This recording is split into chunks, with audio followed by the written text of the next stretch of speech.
Hello, everybody, and welcome to the Prognard. I am your host, Jacob Williams.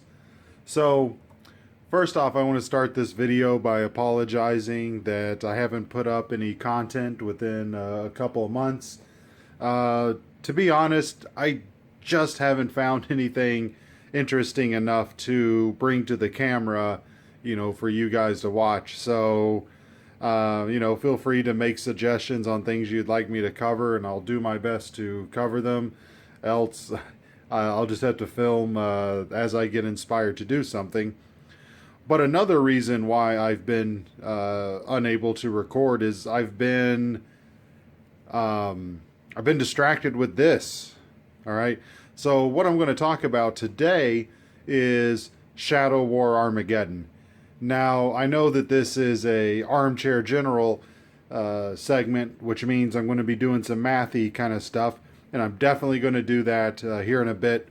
But I figure since I haven't put out a video in a while, I might as well kind of make this a two-in-one, something that's kind of a little more like my standard videos, plus I'll do some math here at the end.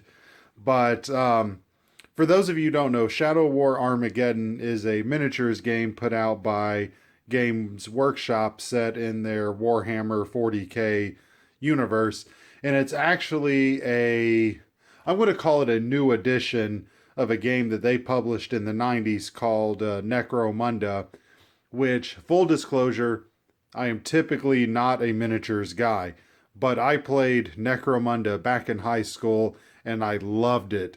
I've been waiting for Games Workshop to put out something similar for a long time, where with models that I could get my hands on at a reasonable price, and they finally did it with Shadow War Armageddon. So in Shadow War Armageddon, you take a team that's called your kill team, and then you basically throw it up against another kill team, and the kill teams run the gamut of various factions that exist in the Warhammer 40k universe. I was one of the fortunate people to get one of the box sets that has some terrain and a Space Marine Scout Army and a Orc, what they call them, Orc Boys kill team in the box. It also comes with some templates, some dice, and a rule book. But Games Workshop has actually put out the rule book separately, and I think most of the terrain can be purchased outside of this. Maybe just think of this as a bundle with a slightly discounted price. So anything I'm about to show you, I'm almost positive you can get somewhere else. All right. So let me talk a little bit about my kill team before I dive into the math. One of the things that I really get into, showing off my Timmy side, like Timmy is the Magic player profile, not the character on South Park. But I've since learned that there's something in the Warhammer community called the rule of cool. And that's kind of what I've gone with this kill team.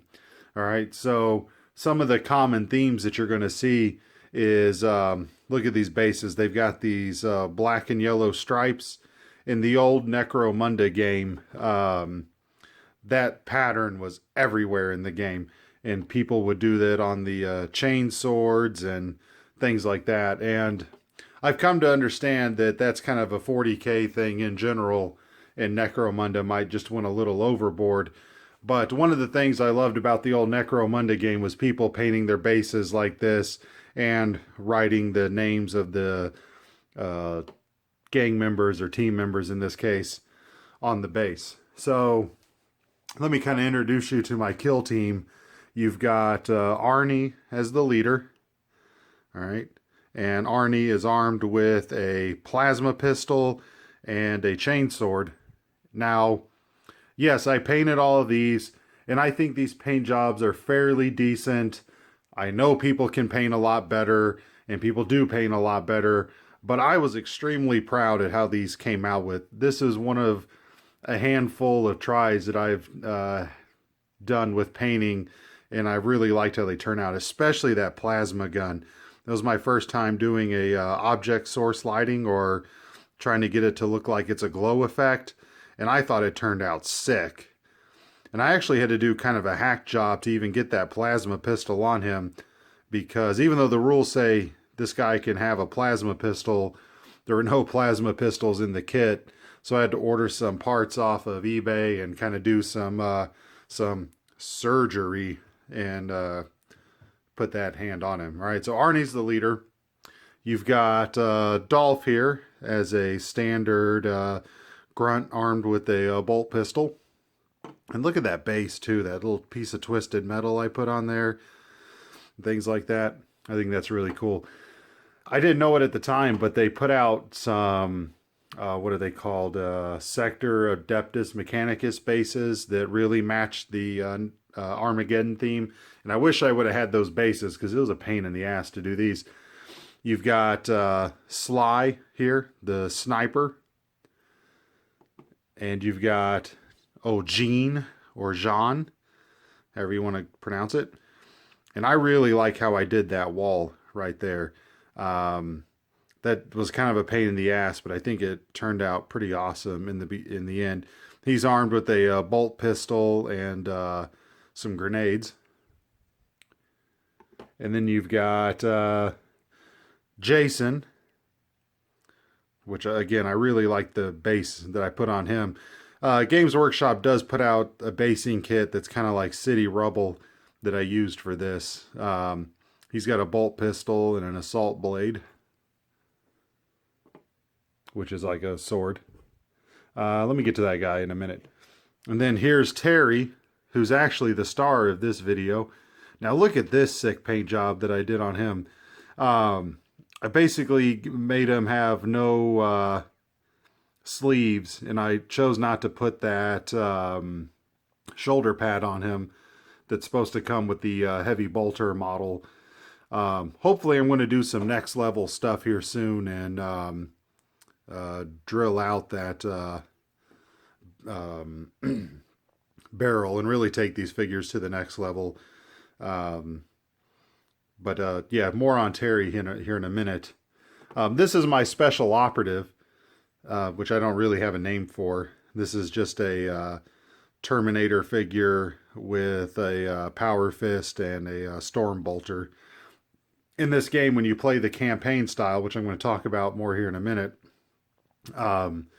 you can spend points to bring in these guys called special operatives, and they're kind of like one-off helpers for your team. So that's my kill team. Now you might have noticed a theme between names like Sly, Arnie, Dolph, and so on and so on. I call this team Kill Team 6, the Expendables. Since I was doing a 90s kind of theme, and I love the action heroes from the 90s and the early 2Ks, I went ahead and named my team in honor of those guys. I put some decoration out here. I got some of these ammo crates out here that I think I did a great job painting. I was really proud of that. I got this Prometheum barrel that I'm not as proud of. The orange, it just didn't quite get the look that I wanted. I wanted some like dingy looking barrels that kind of had that roadside cone kind of look, and I'm ultimately not happy with it, but it is what it is. Though I do love this. This is a Astro Militarum armored container, and I think for the most part this thing looked sick when I was done with it. And I still have a little more to do. I'm going to do some object source lighting right here on these lights, and then I'll be done. But take a look at the inside of this container. Oh man, that looks sick. Let me see if I can kind of get some light on it. I wish I had a flashlight down here in my basement. I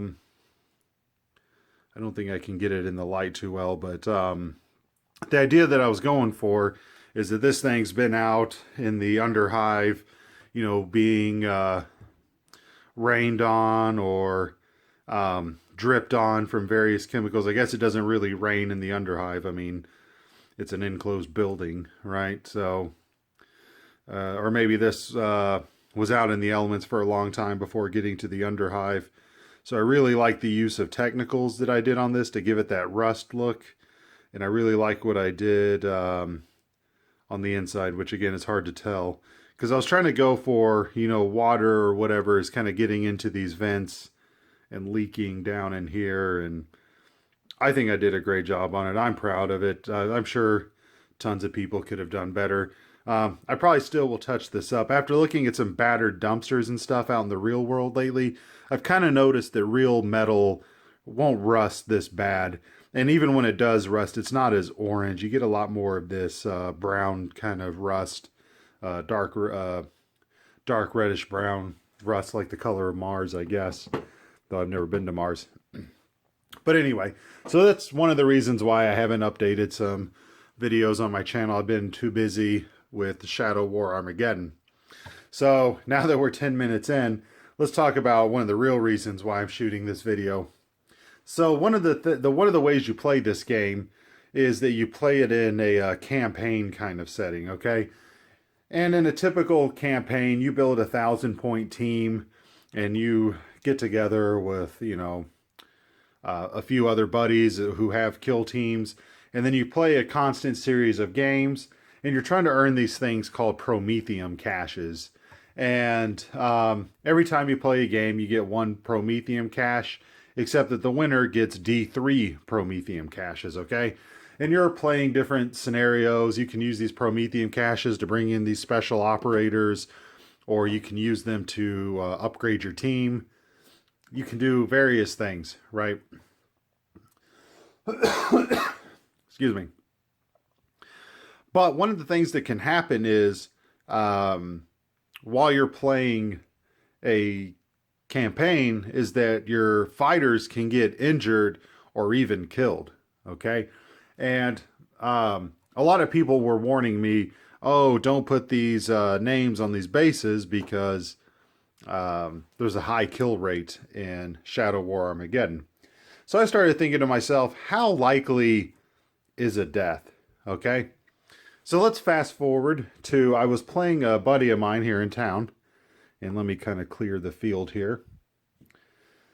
I was playing a buddy in town. He had a team of Tyranid warriors, and our team tussled. We did a hit and run mission where my objective was simply to get from one end of a board to the other end of the board with one team member, and I could win this scenario. All right. And I will say this up front, that in this game, when you're playing a campaign, sometimes it's okay to just cut your losses and give up. Okay. Real militaries do that all the time. When the objective is no longer tenable, you call it a day before more dudes get killed. All right. So I was playing a buddy of mine. Terry's up here rocking and rolling, shooting at Tyranids. He even hits one at one point. They were able to recover with a flesh wound, which kind of sucked, but it is what it is. And here's where the 40K elitists get to make fun of me for not being 100% accurate here. But I'm going to throw this Gene Stealer up here from my copy of Space Hulk. And this Gene Stealer is going to represent a Tyranid warrior. I know Gene Stealers, though part of the Tyranids, are not Tyranid warriors. Okay, if I was a good YouTuber, I would have asked my buddy to borrow his model so I could shoot this video. But I didn't, and here we are. So, at one point in the game, almost all the team is eliminated except for Sly. And technically, Jason wasn't on the team for various reasons, but whatever. It doesn't really matter. And so it's down to Sly and Terry in this mission. And at this point, I should have just called off the attack and given up, say, live to fight another day. But I thought, the chances of dying aren't that bad. There was a chance where I could have had a breakaway with Terry, and I thought he could get to the other end. But unfortunately, while he was running, one of the Tyranid warriors shot him with some, I don't know. I know it wasn't a venom cannon, but it was something like that. Anyway, he shoots Terry. Terry fails his armor save, is removed from the field. And at that point, I went ahead and voluntarily bottled. All right. So what you do at the end of a battle is any person who was injured, you roll a die. Okay. And I got some of these cool Warhammer dice with skulls on the ones. I wish this skull was on the 6 side, but it is what it is. Anyway, what you do is for every wounded warrior who was taken off the field, you roll a die, and this actually would have been a great result. On a 6, your guy, he actually gets stronger. You know that old phrase, what doesn't kill you makes you stronger, by Kelly Clarkson or whoever. And they actually level up. But if you roll a 1, your fighter has the potential to die. Okay? And what you do is if you roll a 1, you roll off again. And on a 1, 2, or 3, the fighter is just dead. You erase him from your kill sheet. You have a little funeral. You do whatever, but he's gone. Okay? So, and then on a 4, 5, or 6, that person's captured, and then you do a rescue mission as outlined in the rulebook, which I really like, adds to the theme of this game. This game is just dripping with theme, and I love it. All right, so that's the probability we're going to calculate today. We're going to calculate what was I thinking when having Terry try to make a run for it, okay? And just so I don't write on my box, let me move this out of the way. Well, maybe what I'll do here is put my little foam tray up here that I carry my guys around in. Will this work? Yeah, that'll work. Okay. Again, if I was a good YouTuber, I'd figure all this stuff out before shooting. Let me rotate the camera here. All right, so let's calculate the probability of your fighter dying at the end of a mission, okay? What we're going to do here is we're just going to assume that the fighter has been hit, okay? Again, you would need a very complex model to figure out whether your guy's going to die or not. Probably would involve, that he'd get wounded. Probably involve some sort of Monte Carlo simulation. But we're just going to assume your fighter's already taken a hit, and now we're just going to see what happens to them, okay? So what I said first was you have to roll a die, and the first thing that has to happen is you have to get a 1. There's only 1 out of 6 chance that your fighter is even in danger of dying, okay? And that happens to be about 17%, okay?